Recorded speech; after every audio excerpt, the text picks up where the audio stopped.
Si Manuel ay tatay ni Leslie at ang gusto ni Manuel, gano'ng karaming anak niya, na alam po natin ay 18, gano'n din karami ang magiging apo niya. Well, bago kita tanungin, meron po ka ata kayo ibinigay po sa aming researcher. Pwede po basahin ko po. Okay, ito po ay the God Will Ministry, Old Testament Department of Justice, Office Action Center, People Mission Authority, Group Patrol of the World, Barangay San Isidro, Antipolo City. Certificate of Land Mother Title, OCT number 0999. The Creator made the biggest planet as well as the smallest grain.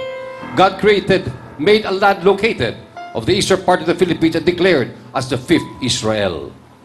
God anointed a disciple named Godfather by virtue and power given by Santo Niño, his signature Holy Spirit.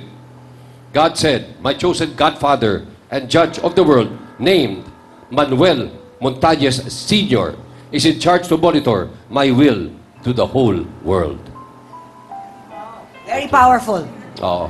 Yan ang dinikta sa kanya. Okay. Lahat ba kayo nabasa na ito? Opo. Okay. Doon po sa bahay, ano pong klaseng tawag doon? Pamamalakad, Yeah, disiplina. pamamalakad ang umiiral. Gusto niya lagi siya nasusunod. Susunod kami sa kanya. Pang-ilan ka sa mga anak? Pangalawa po. Pangalawa sa panganay. Opo. So, yun. So, si Leslie yung pangalawa. Ilan taong ka na, Leslie? 28 po. 28. Opo. At ikay may isang anak. Opo, meron po. Gusto ng tatay mo, masundan pa. Opo. Anak nga daw po kami ng marami. Ilan taong ka nung ikay nag-asawa? 19 years old po. Oh, 19. Opo. O, nakatira ka pa rin doon sa tatay mo o bumukod na kayo? Katira pa rin po. O ba't hindi kayo bumukod mag-asawa? Ayaw rin po nila eh. Kaya nga po ako nag-asawa, kala ko po, makakahiwalay po ako sa kanila. Pwede ka naman humiwalay. Kasi 27, Nagagalit 28 po ka na. kasi. Ha? Nagagalit po si tatay. Bakit mo nasabing mahirap ang buhay? Ano po? Minsan po kasi natutulog kami, walang makain. Kabuti lang po kinakain namin. Sa bag na bag. Gigising po kami, kinamagaan, wala uling kanin. Sa po kakain kami lugaw, hati-hati. Sa munang edad, pinilit daw siyang mag-asawa ng kanyang ama para dumami raw ang kanyang anak. Madeline Montañez, humarap ka na.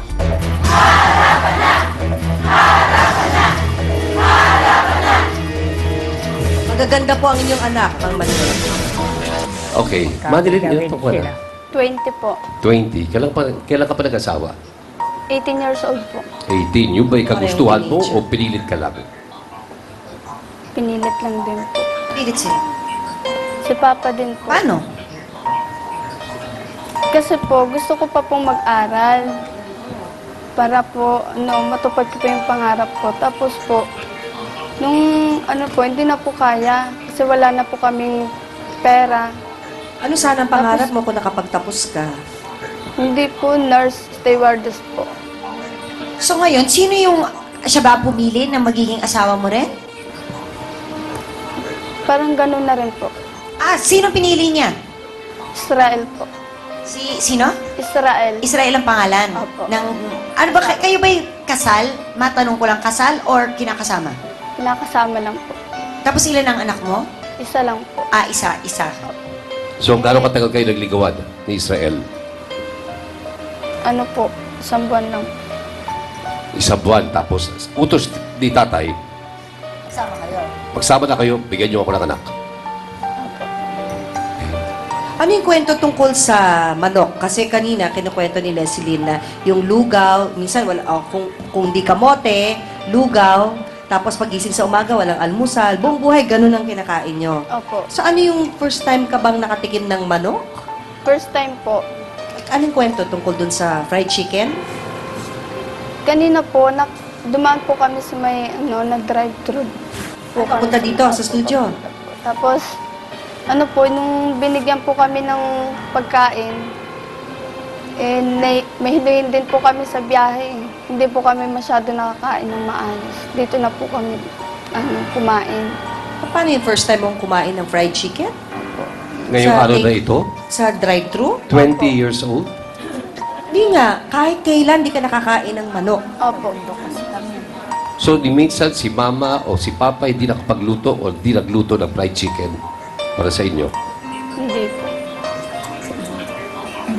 Pero sabi, di ba nagsisimba? Nagsisimba ho ba kayo? Hindi po. Ay, saan kayo nagsisimba? Doon lang po sa bahay namin mismo. So, sino nagmimisa? Tatay po namin. Ay, Kaya ko magbinyag, magkasal, pwede. Dahil na, ano po? Kaya po.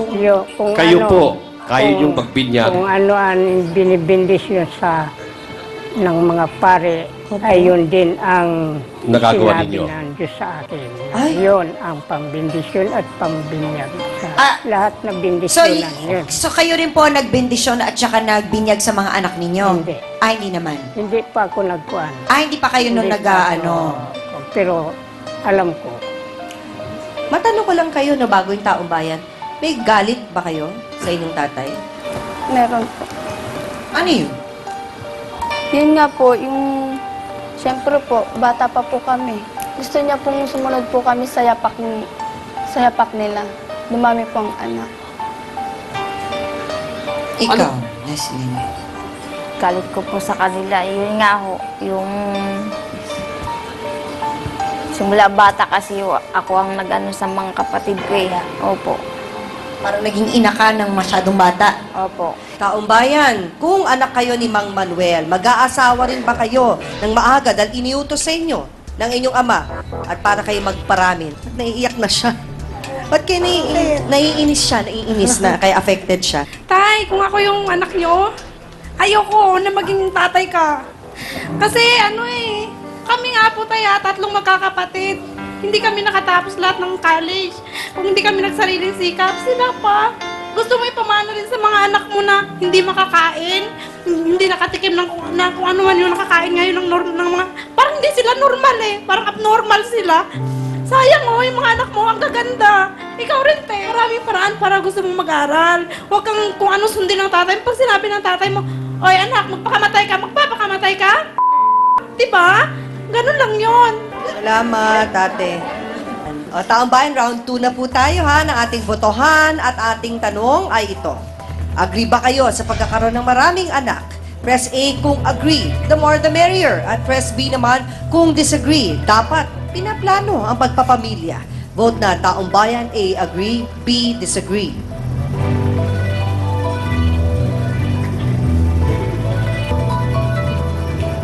Ang resulta ng ating botohan, 92% sabi disagree ang magkaroon ng maraming anak, 8% ang agree. Kapag hiniling daw ng kanyang asawa na dagdagan pa ang kanilang anak, hindi raw siya tatanggi. Amelie Montañez, humarap ka na.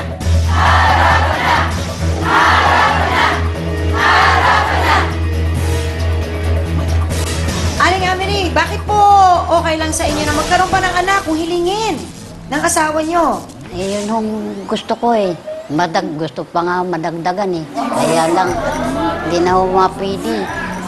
Gusto pa raw niya dagdagan sana, kaya lang hindi na pwede. Yan ang sabi ni Aling Amelie, ang asawa ni Mang Manuel. Ano pa kaya ang kanyang ikukwento sa atin? Gusto kong marinig sa pagbabalik ng Face the People.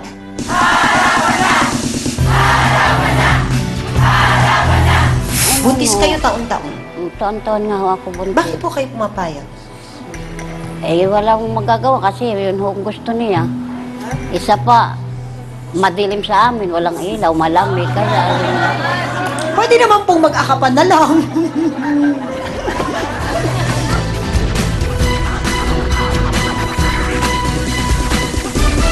Manood, makialam at manalo dahil ang text mo may katumbas na premyo sa Face It, Win It ng Face the People. Good vibes at happy morning ang hatid namin sa inyo. Gusto ko yan in the morning, good